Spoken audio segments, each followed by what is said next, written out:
Hey my lovely audience, আশা করি আপনারা সবাই খুব ভালো আছেন এবং আমিও খুব ভালো আছি। আজকে সকাল থেকে বেশ একটা খুশি খুশি ফিল হচ্ছে, মানে খুব সুন্দর মুডে আছি। এই কারণে একটা খুব সুন্দর মিষ্টির গল্পের বই পড়েছি, আর সেটাই এই ভিডিওটিতে আপনাদের সাথে শেয়ার করতে চলে এসেছি। তো বইটি হলো দ্য ব্লু আমব্রেলা, লিখেছেন রাস্কিন বন্ড।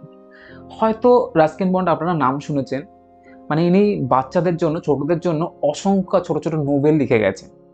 তো এটা হলো তার মধ্যে one of the best novel. আর বইটা খুব ছোট, ৮০টা পাতার বই।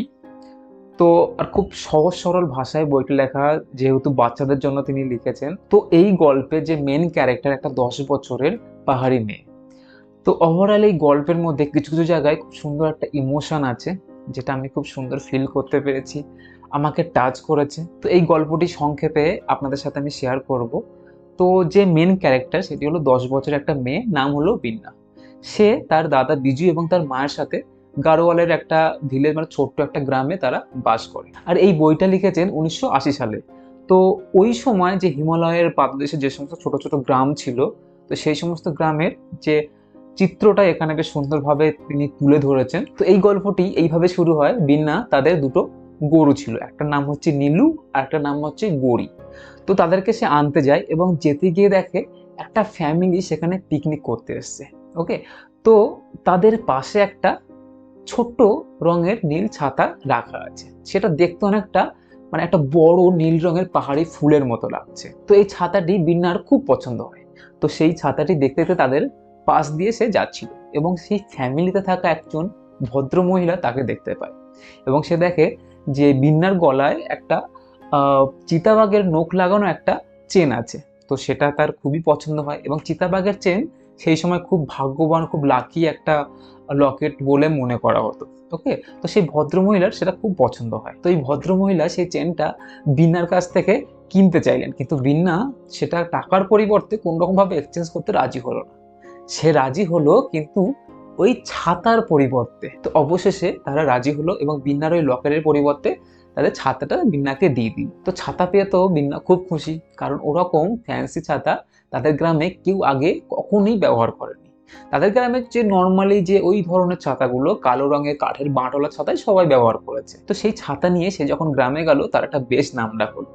মানে ছোট ছোট বাচ্চারা তার চারিপাশে ঘুরতো এবং বিন্না যেটা বলতো সেটা শুনতো, যদি তার ছাতায় একটু হাত দেওয়ার সে সুযোগ দেয়। এবং গ্রামের যে বড় বড় লোক তারাও ভালো খারাপ সব ধরনের কথা বলতে লাগলো, কারণ সে তো গরিবের মেয়ে। তো তার হাতে এরকম মেম সাহেবি ফ্যান্সি ছাতা তার ঠিক যেন মেনে নিতে পারছিল না।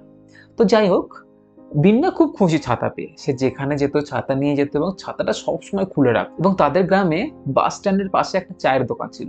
সেই চায়ের দোকানের মালিক হচ্ছে রাম ভরসা। তো তিনি তাদের ওই গ্রামে, ছোট্ট গ্রামের, মানে অন্যদের তুলনায় ধনী ব্যক্তি হিসেবে ধরা যেতে পারে।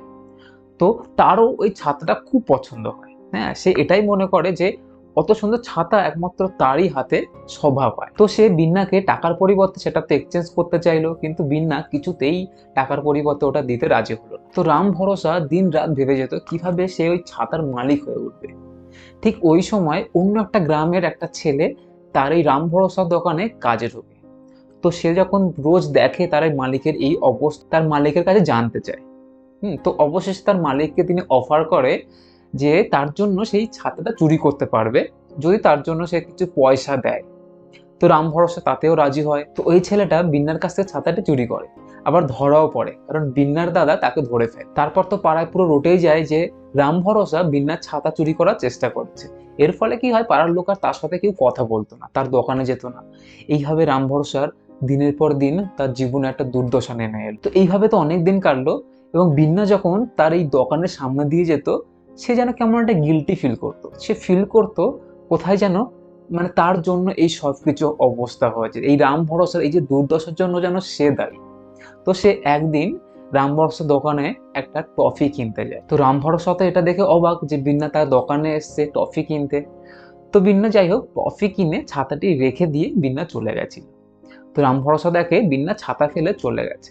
তো সে তখন এটাই ভাবছিল যে এখন যদি সে ছাতাটা নিয়ে নেয়, তো কেউ আর ধরতে পারবে না, কারণ এর কোনো প্রমাণ নেই যে এখানে ছাতাটা রেখে গেছে। তো এখানে একটা খুব সুন্দর সিন আছে যে সে তার ঘরের মধ্যে ছাতাটা খেলায়। তো সে দেখে মানে শুধুমাত্র ঘরের মধ্যে সে একা ছাতা নিয়ে দাঁড়িয়ে আছে। তো সে রিয়েলাইজ করলো এর কোনো মানে নেই, আমি যদি ছাতা নিয়ে বাইরে যদি না যেতে পারি, আমি যদি লোককে যদি না দেখাতে পারি, তো এর কোনো অর্থ নেই। তো যাই হোক, সে ঠিক করে যে ছাতাটা বিন্নাকে দিয়ে সে ফেরত দেবে। তো সে দৌড়ে দৌড়ে গিয়ে বিন্নাকে ছাতাটি ফেরত দেয়, কিন্তু বিন্না বলে ছাতাটি তার জন্যই সে সেখানে রেখে দিয়ে এসছে, অর্থাৎ তাকে সে গিফট করেছে। আর এরপরে তো রাম ভরসা ব্যাপক খুশি, কারণ এতদিনের যে তার স্বপ্ন ছিল ওই ছাতার মালিক হবে, তো আর সেটা তার কাছে সত্যি হলো। তো সে ভীষণ খুশি ছিল। তো যাই হোক, রাম ভরসা ওই ছাতাটা তার দোকানের সামনে সবসময় খুলে রাখতো, এবং আস্তে আস্তে ধীরে ধীরে মানে পাড়ার লোকগুলো তার সাথে মেলামেশা শুরু করলো, তার দোকানে আসতে শুরু করলো। আর মানে তার আবার অবস্থাটা ধীরে ধীরে মানে উন্নত হতে লাগলো। এবার একদিন রাতে একটা ভাল্লুক ঢোকে রাম ভরসার দোকানে কিছু জিনিস খেতে। ওকে, তো রাতের বেলা যখন ভাল্লুকটি বেরিয়ে যায়, তো তার একটা নখ ভেঙে পড়ে যায়। তো সকালে যখন রাম ভরসা যায়, দেখে একটা ভাল্লুকের নখ পড়ে আছে। তো ওই ভাল্লুকের নখটা নিয়ে রাম ভরসা তার পরের দিন বাজারে যায় এবং একটা রূপোর লকেটের মধ্যে সেটাকে ঢুকিয়ে একটা চেন বানায়, এবং পরের দিন বিন্নাকে ডেকে তার এই রূপোর লকেটটা তাকে গিফট করে, এবং তাকে বলে যে ভাল্লুকের যে নখ সেটা চিতাবাঘের নখের থেকে আরো বেশি ভাগ্যবান বলে মনে করা হয়। আর এই সময় বিন্নার মুখে যে খুশির হাসি ভেসে ওঠে, সেটা রাম ভরসা কোনো দিন ভুলবে না। আর এই সময় আমি যখন পড়ছিলাম, এই খুশিতে যেন আমার ভিতরটাও কেমন একটা কেঁদে উঠেছিল। তো আমি যে ফিল নিয়ে বইটা পড়েছি, আমি যখন এই পড়ার সময় যে ফিলটা পেয়েছি, যে ইমোশনটা আমাকে টাচ করেছে, আমি জানি আমি আপনাদেরকে বলে সেই ইমোশনটা দিতে পারিনি, কারণ আমি সত্যি বলতে আমি খুব ভালো স্টোরি টেলার তো একদমই নই। তো যাই হোক, আমি রেকমেন্ড করবো, এটা ছোট্ট একটা বই, আপনি পড়তে পারেন, খুব ভালো লাগবে। আপনার বাড়িতে যদি বাচ্চা থাকে তাকেও আপনি দিতে পারেন, সে খুব এনজয় করবে। খুবই ছোট্ট একটা বই, আপনি ফ্লিপকার্ট, অ্যামাজন এসব জায়গা তো পেয়েই যাবেন। তো অবশ্যই এই বইটি আপনি পড়ুন, আর ভালো লাগলে লাইক করুন, কমেন্ট করুন। আর আমাদের সাথে যদি জুড়ে থাকতে চান, তো নিচে ডেসক্রিপশন বক্সে দেওয়া এবং কমেন্ট বক্সে দেওয়া হোয়াটসঅ্যাপ গ্রুপে জয়েন করতে পারেন। তো দেখা হবে আবার একটা এরকম খুব সুন্দর ভিডিওর সাথে। Bye bye.